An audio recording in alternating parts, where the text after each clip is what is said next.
खुदा में रज़वी हो।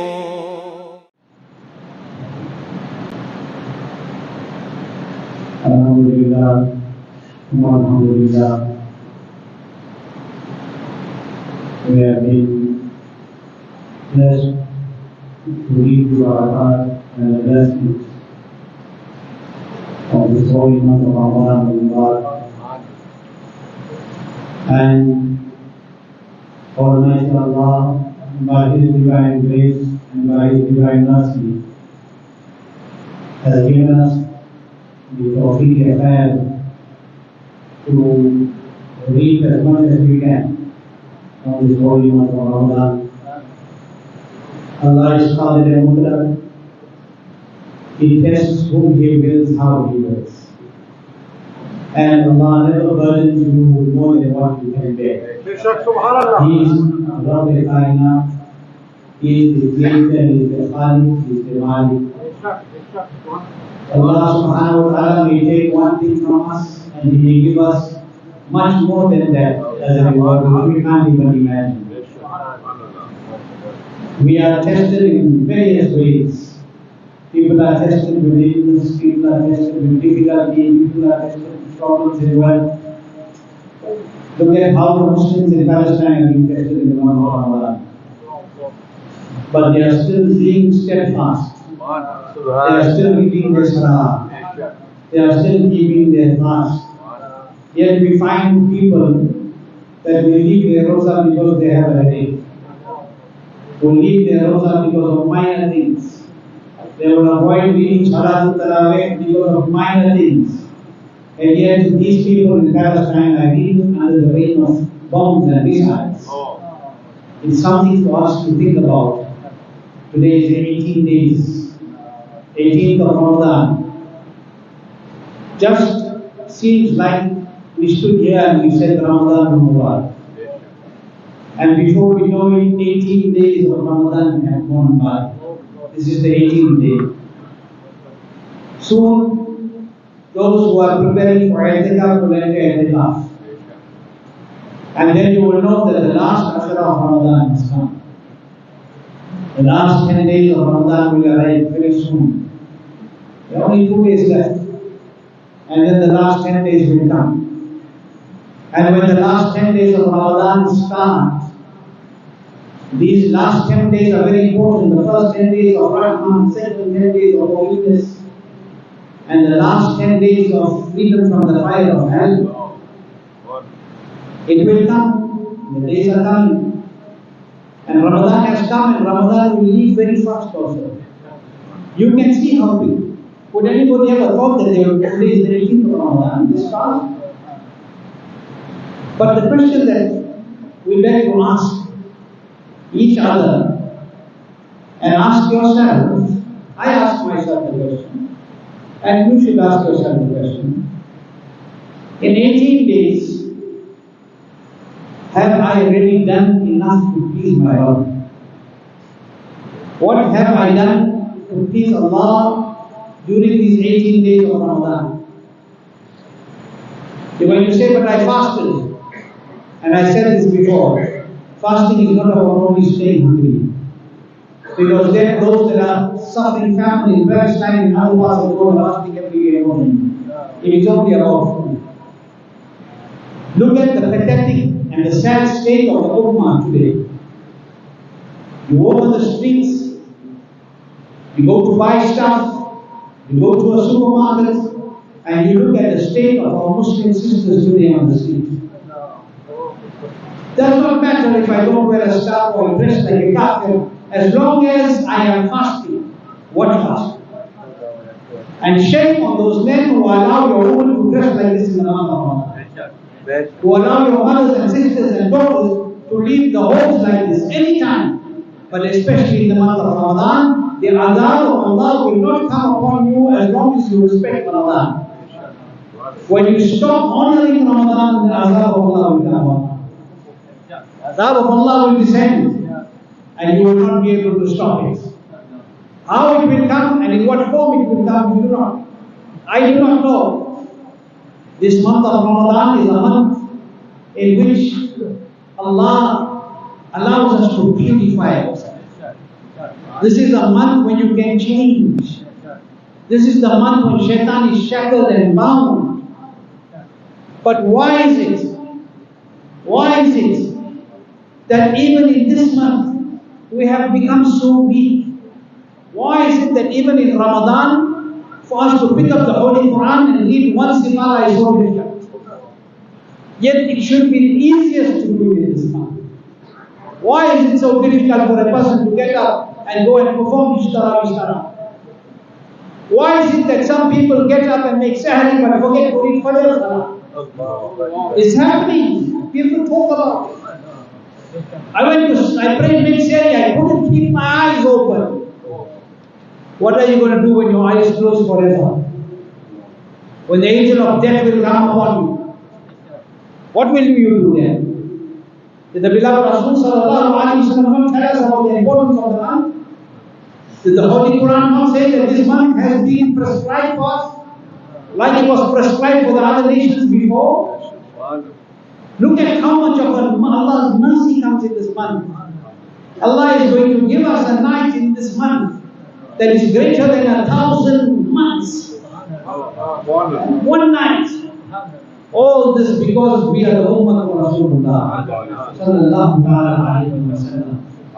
Have we forgotten that when you ask somebody about his fasting and about his ibadah, etc., and other times, especially in Ramadan, and nowadays the response that you get is frightening. Especially when you come to the Muslim community and our sisters in the Muslim community, it's frightening. The answers that you get, it's not about what I wear, it's about what's in my heart.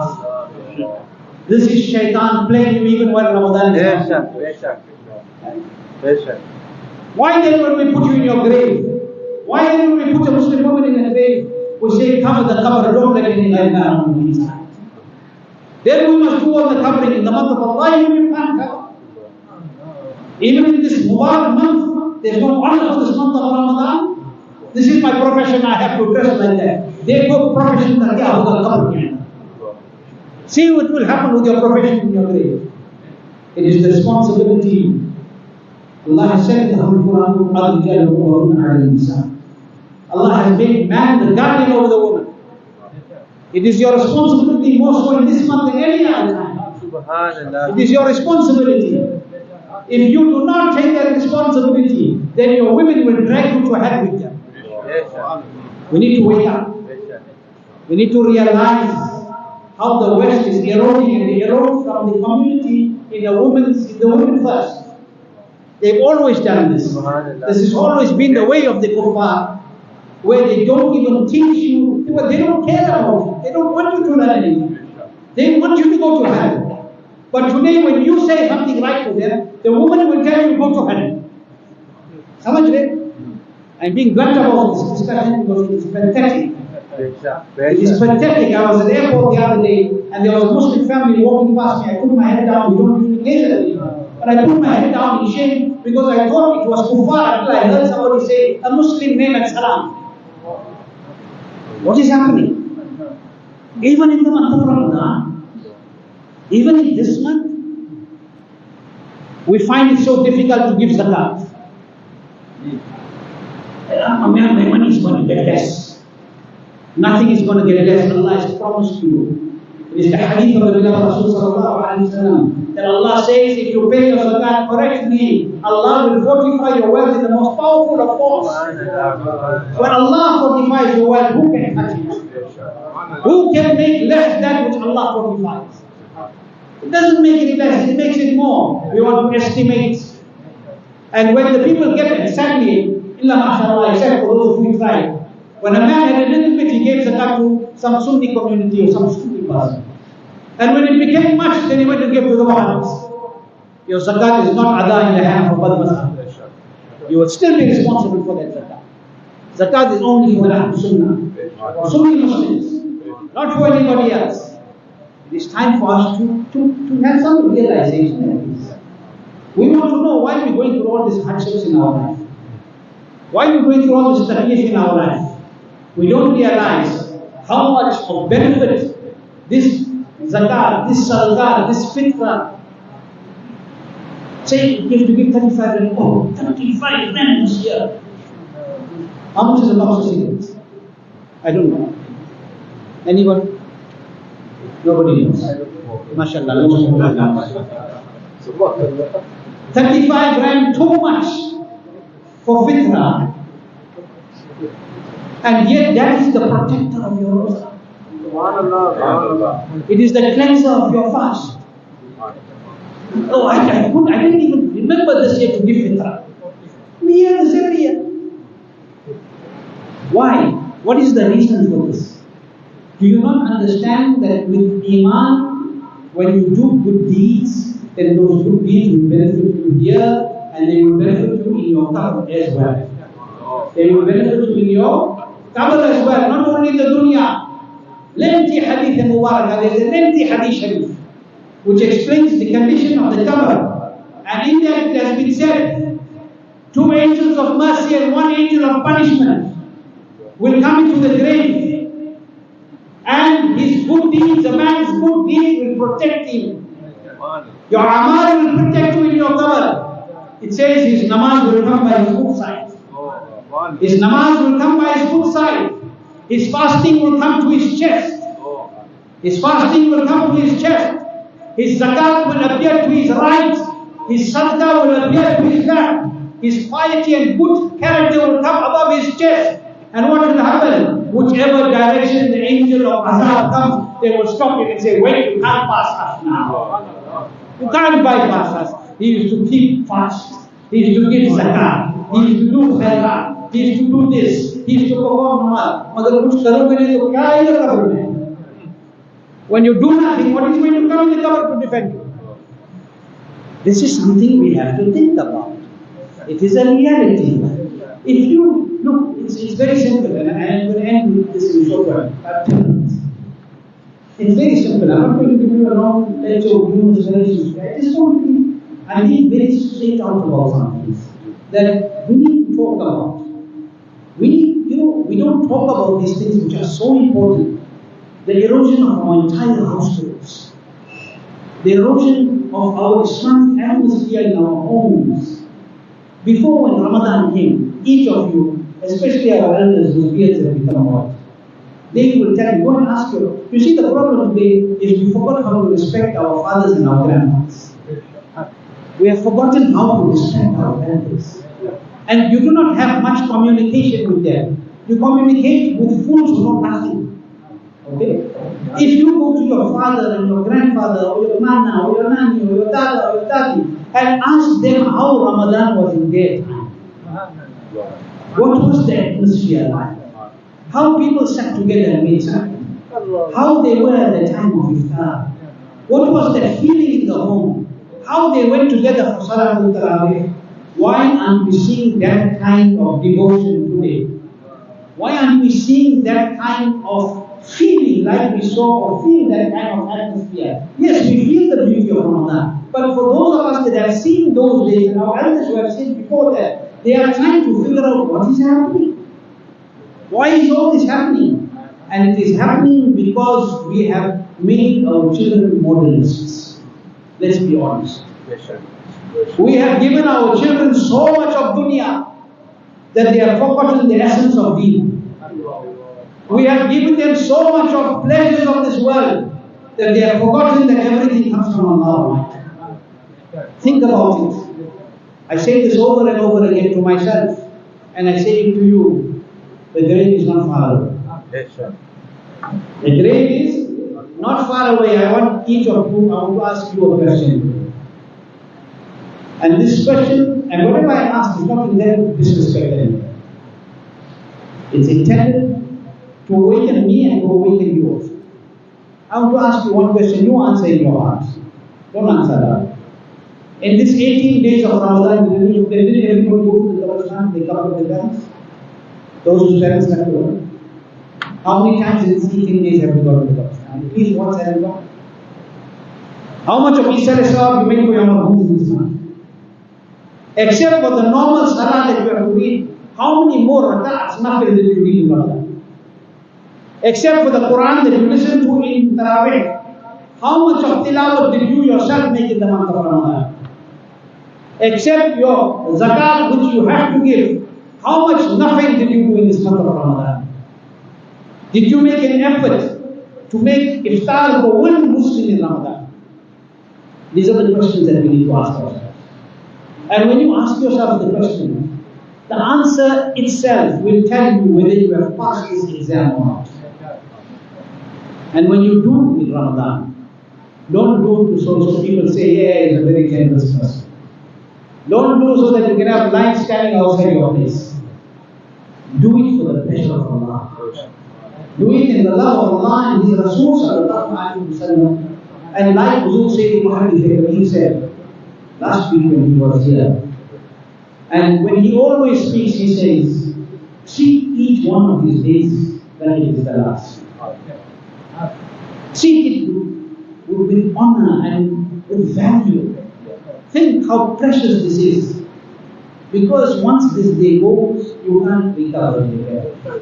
The month of Ramadan is now coming to a last close of the last 10 days, within the next 2 days. Do you know that when a person does not discharge his zakat with his glory, what will happen on the day of Qiyamah? It will become a huge serpent. And it will chase you on Milan Mahshar. It will run behind you. I'm the one that you love so much. Come. Your wealth, the same wealth. I'm the one that you should love. Come, let me hug you. Let me squeeze you. Let me give you punishment and torment by the command of Allah. You run away from it. I don't want it. I don't want it. In this dunya, you ran behind it. On the day of Qiyamah, it's going to run behind you. And you're going to run. We're going to run. What are we going to do on that day? What are we going to do? What is going to be our condition on that day? It's something that we have to reflect on. We have to think. And in all this, like Hazrat Mufti said in his ending discussion last week, and he's been saying everywhere, and the Al-Qaadiri have said this always, and the great and the real and the true Mashayikh have said always, Iman comes first. Protect your Iman. If your Iman is salamat, your amal will be salamat. Protect your Iman. Make your Iman strong. If you have strong Iman, your dunya is safe, your akhirat is safe. If you have strong Iman, you will taste the sweetness of the ibadah. When you stand up and you make takbir and say Allahu Akbar, you know that namaz is only for Allah. You cannot make ibadah to anybody else. But when you make that ibadah and you say Allahu Akbar, your heart will also tell you that look how fortunate you are. Today you take Allah's name and perform the salah because you're Nabi on the eve of Mi'raj for the salah. You will appreciate your Nabi sallallahu alayhi wa sallam on every step. When you pay out the zakat, you remember that this is the way of your beloved Nabi sallallahu alayhi wa sallam to command this by the command of Allah. You will remember that Abu Bakr Siddiq radiallahu anhu fought those after Nabi sallallahu alayhi wa sallam because they refused to pay the zakat. These are the things that you have to think about. The month of Ramadan came with all its magnificence. And it is still here. Even if 1 second is left of this month, you still have the opportunity to change. If we will not change in this blessed month, when will we change? It is my humble request to every one of you, take the message home. Take the message home. Take the message to your friends and family. Tell them, Allah has given you a month to become closer to Him. Allah has given you a month to enter His mercy and His rahmah. Each one of them should be told and reminded, why are you wasting your time? Ramadan man going to play better. Too busy, couldn't go for salah. 20 rakats can't read, legs are pain, can play better. I don't even know what it is, somebody is telling me about this. Ramadan man, no time to do Quran tilawah. But your hands are stuck, your children's hands are stuck to the phone, they are busy gaming. Ho raha hai ki nahi? If everyone tell me, and we're discussing these issues because it's eroding our community. It's harming our children. You eat one samosa, you throw one in the bin. When throwing that one in the bin, you didn't think the Muslims of Palestine and people crumbs. You didn't think at that time. You didn't think of the difficulty that they are facing. Why is this happening? Why are we behaving like this? The reason for this is because we've now got a don't care attitude. I don't care. Carry on saying I don't care. When you go in the cover and munkar and nakir come, then you know who cares. Then I will know who cares. Samajh rahe? It's time to wake up. It's time to become that community that when the people took their names, then the feet of the Romans were trembling. We need to become the tajalli of that community. If we become this, if we perform our salah on time, if we do what Allah commanded us to do, then 313 were the mothers of thousands of angels. Allah will assist you by His divine command. But if we are not willing to do the right thing, how do you accept that? Think about it. Few days that are left, the last 11, 12 days, whatever Allah wills it. On the 29th of Ramadan is soon, you will eat, if not one more day of Ramadan, whenever Allah wills. But before that comes, let's do some soul searching. You know, people say we need to go to a life coach to change my life. What is a life coach? Which is a better life coach than the Holy Quran? Subhanallah. Which is a better life coach than the Hadith of Rasulullah? Subhanallah. Who is a better life coach for every woman than Fatima al-Zahra? Who is a better life coach for every young man than Imam Hassan, Imam Hussain? Right? Looking to the kuffar to coach you in life, जिनको खुद जिंदगी के असर नहीं हुआ. It's time for us to redirect our attention and realize in which direction we are going. We have mismapped our lives. We have mismapped our lives because we decided to map it ourselves. We have left the map that is there. It's time for us to make effort to change. You change, you try, you take the steps. Allah's rahmah will come to us. Allah give us iman. Let us keep this word of iman. Those who are in the Ramadan, especially dua for Hafiz Muhammad, with Anwar Hospital around all others that there will no more of Hafiz Muhammad, those that pass in Hafiz Muhammad, those of you that are going through any difficulty in your homes, your family, or anywhere else, may Allah remove the difficulty in your brother and those that are going through difficulty in any other way, may Allah remove the difficulty in your family. Allah keep us iman. Let us keep this word with iman. Notice by doing this special dua that an eye operation you was able to see and now having loss of vision on that eye as well. It's causing a lot of anxiety. It's our elder Muslim. Let's all make dua together. Then Allah gives him good in his mind. That उसको भी साथ शरीयत में दुआ मेरे और मेरी आंखों को मेरे शख्स दुआ कर दे और मेरी आंखों को मेरे शख्स दुआ कर दे दोनों की रूह में सारे ऐसे सुभान अल्लाह इंशाअल्लाह इंशाअल्लाह